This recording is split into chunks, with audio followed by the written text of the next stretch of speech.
Okay, so I'm on my way to my therapy appointment right now. I haven't gone in a month, so I'm actually kind of excited about it because it really does help. And yeah, so I haven't gone in a month because I was in Italy, and I can tell that I need it. I haven't been feeling myself lately.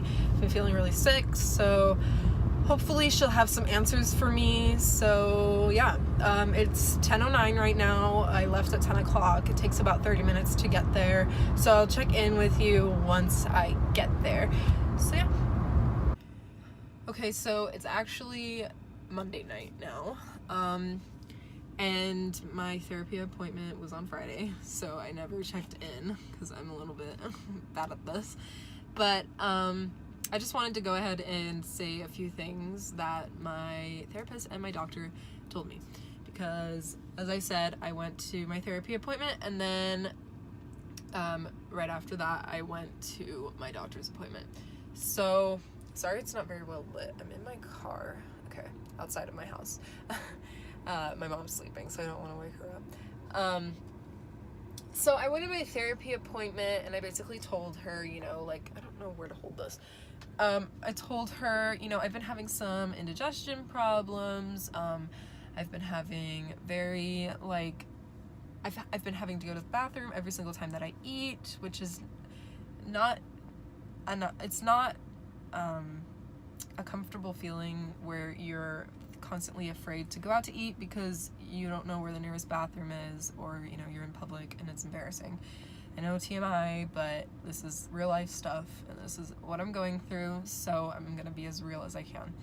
So she told me, it's common, obviously, for people with anxiety to have problems with digestion, problems with acid reflux, their GI tract, or whatever it's called, your intestinal problems are directly linked to your anxiety. So I told her, I'm scared to eat certain foods because I'm afraid that I will get sick off of them. Even if I try to eat only a little bit, I will still get sick off of them. And she told me that if this problem persists, then I need to go see a dietitian.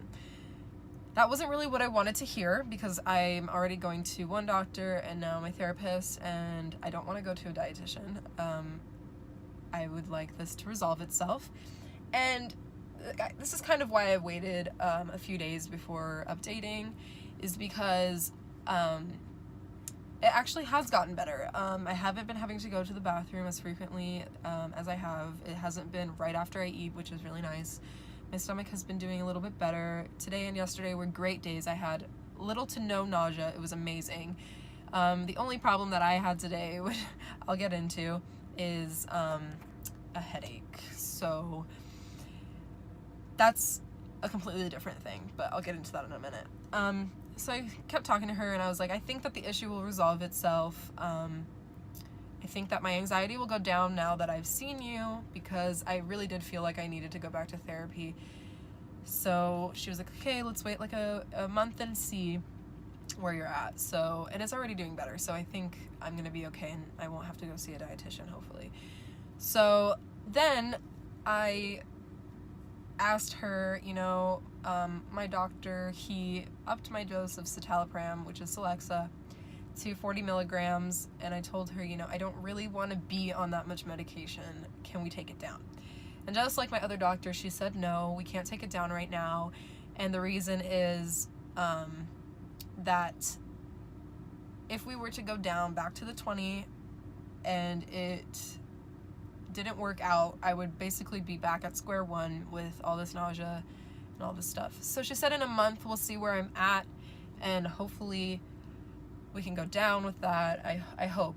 But she also made a good point that it's better to be stable and no nausea right now, so that we can resolve this first through therapy, and then we can talk about going down, whether it's taking me off of the mirtazapine, which is Remeron, because I use that for my nausea, and then I use this Celexa to slow my mind kind of, and give me a buffer between the moment of panic that I have and the panic attack that I might have. so that I have some time to process it and not right away turn it into a panic attack. So she said, you know, like maybe one day, like soon, hopefully we can take like the Remeron away or take the Celexa down, so that I won't be on as much, and hopefully one day I'll only be on one pill, and then hopefully I won't be on any pills in for the rest of my life. And she told me that she doesn't think that I'm going to be on medication for the rest of my life. She thinks that I'm just more prone to anxiety, so it's good that I have the Xanax just in case I need it. Then I asked her, you know, like, how should I, like, reintegrate myself back into my friend group, because it's pretty hard for me to go out because I have anxiety about going out, because I'm afraid that if we go out to eat, then I'll get sick, then I'll need to use the restroom, then it's embarrassing, then it's all these people that are gonna be thinking, oh my god, she's so gross. So she told me, you know, I don't want you on Xanax forever, but we're gonna keep you on it. And she thinks that because I use it as needed, so she thinks that when I try to like reintegrate myself back into my friend group, that if I know that it's going to be a stressful situation, take it before I go, so that when I'm in the stressful situation, such as eating out with my friends, I will already be calm, and then I can realize that eating out and being in a social setting is not as like panic inducing, I don't know, as stressful as I think it is, which I agree, that's a great idea. And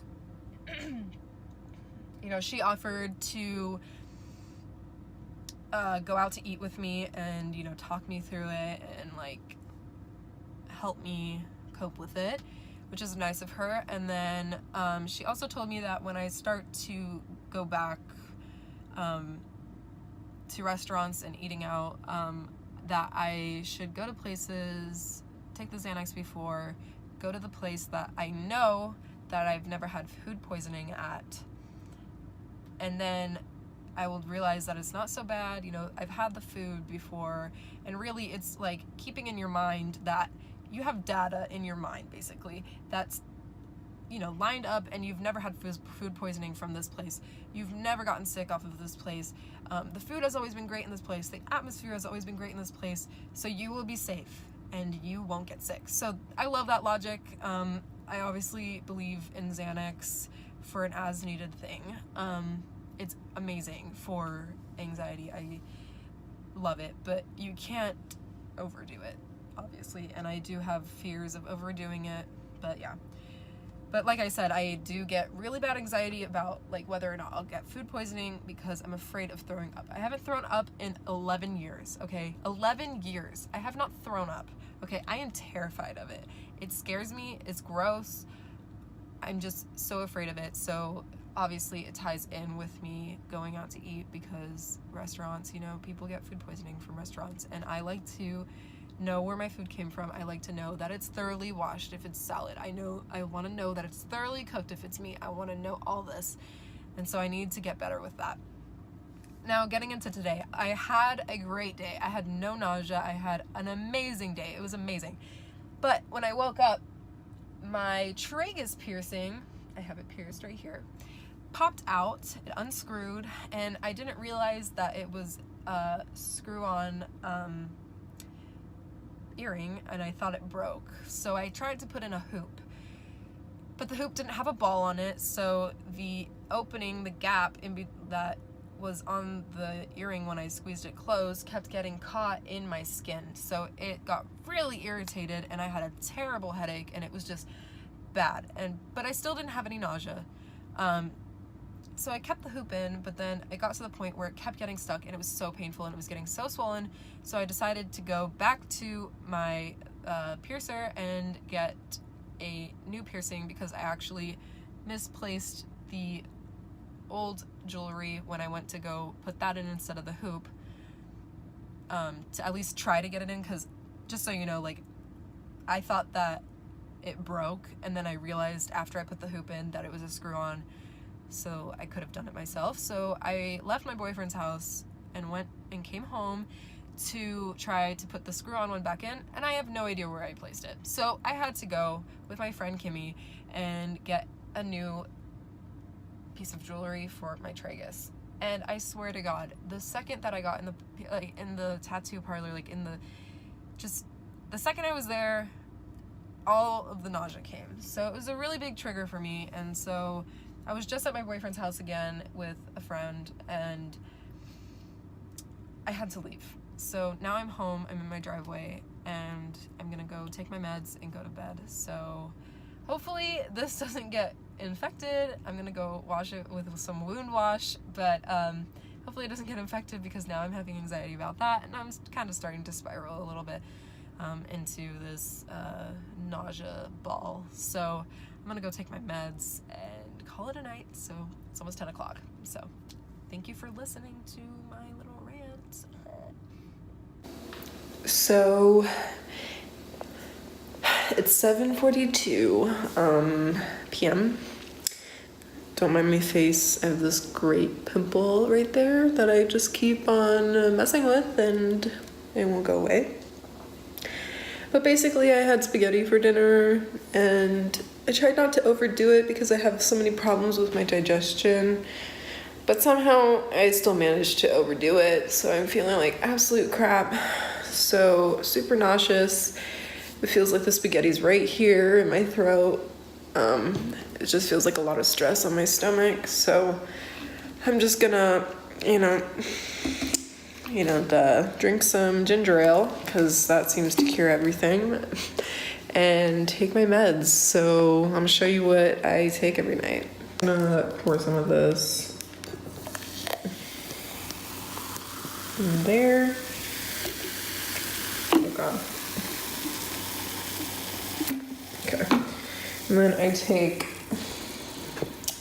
2 20-milligram pills of citalopram. My dose was upped while I was in Italy. I was on 20 milligrams, so just 1 pill. And my anxiety was really bad, so my doctor doubled it to 40. So I haven't gotten the prescription for that yet, so I've been taking 2 20s. And then a 45 milligram of mirtazapine, which is Remeron, so Celexa and Remeron. So I take both of those, or all 3 of those.